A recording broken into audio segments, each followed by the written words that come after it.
Hey, welcome back to another Shudder-day review. My name is Nick, and thanks for checking out my channel. Feel free to subscribe, and then of course, like this video, share it with your friends.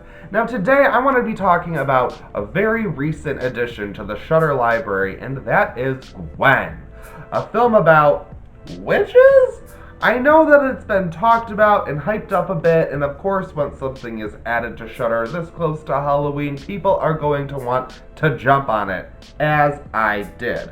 Now I have to say, I often disagree with a lot of other Shudder viewers when I'm looking on the comments of the reviews, and I see a lot of people going, this isn't horror, this isn't what I want, blah blah blah, and I'm just like, not into that, okay? I personally think of horror as an umbrella genre. I don't even distinguish between like thrillers or what have you. I think if it's a light mystery or an exploitation torture porn flick, like I like it all. I like all the dark stuff, right?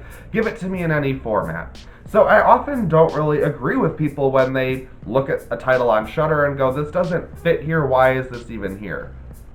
But I have to say right off the bat for Gwen, I would not consider this a horror film. I wouldn't. And I don't think it should be one that you look to go, oh, I gotta watch this for Halloween.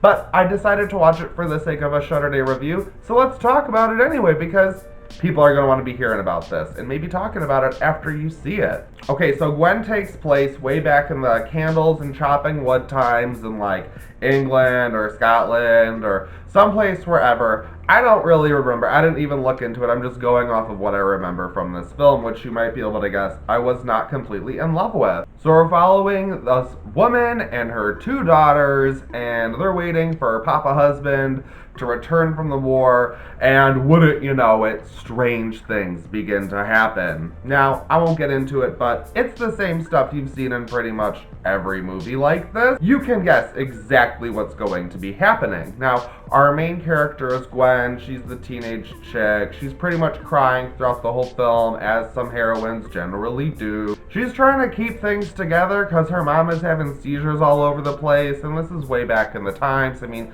you just can't be having seizures all over the place. You gotta be chopping your wood. You gotta be growing potatoes and such. We've seen so often in films that handle witchcraft how women can be falsely accused and unfairly punished for the mere mention of witchcraft or thinking that they could be involved in the dark arts. And I really just wish that horror films would really try and take advantage of how scary straight up witches could be.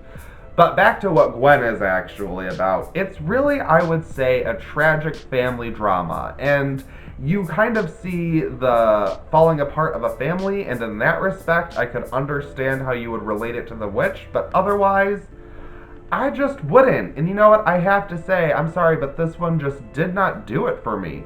The cinematography is beautiful. I think that the acting is quite good. I think that the direction, the execution here is overall, I think what the director was going for. However, the director was also the writer, and I think the script is the biggest problem here because really nothing was happening, nothing was going on, and I just found myself not being able to become engaged in the plot progression.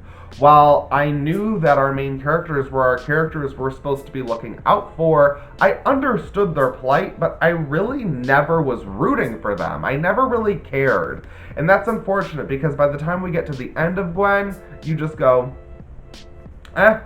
that's that. Now I can remove it from my list, I guess. Gwen is a well-made film. However, it just doesn't dig deep enough to become very interesting for me, and I didn't find it to be atmospheric enough to call it creepy. It maybe has atmosphere, but it certainly wasn't scaring me, and that's unfortunate because I really wanted to like this film. I'd love to have another witch to add to my collection. But that's not Gwen, and I just want people to have the right expectations going into this, because that's pretty much my thought with all of the reviews that I do. It isn't just that I want to talk about these movies, because of course I do, and it also isn't that I think that I should be telling you the be-all, end-all opinion on the film. I'm just saying what I think you should probably keep in mind when you go into something. And I have to say that if you're looking for something really spooky and scary on Shudder, you got a lot more to look through than Gwen. Just don't go for Gwen. But if you do want to see a sad family film that has elements of witch stuff, go for it. I mean, obviously, again, it isn't bad. I think it is well made. It certainly just is not a film for me. And that's why I'm going to give Gwen a 3 out of 5. I fall on it being good. It just doesn't really do it for me overall. But I'm not going to repeat myself over and over. That's what I think of Gwen. That's what I think of the latest to Shudder. I still like it. Shudder, put on all this stuff. Get all the content. I'm here for it. I totally am.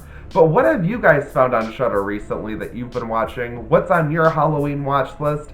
Thank you so much for watching. I greatly appreciate it.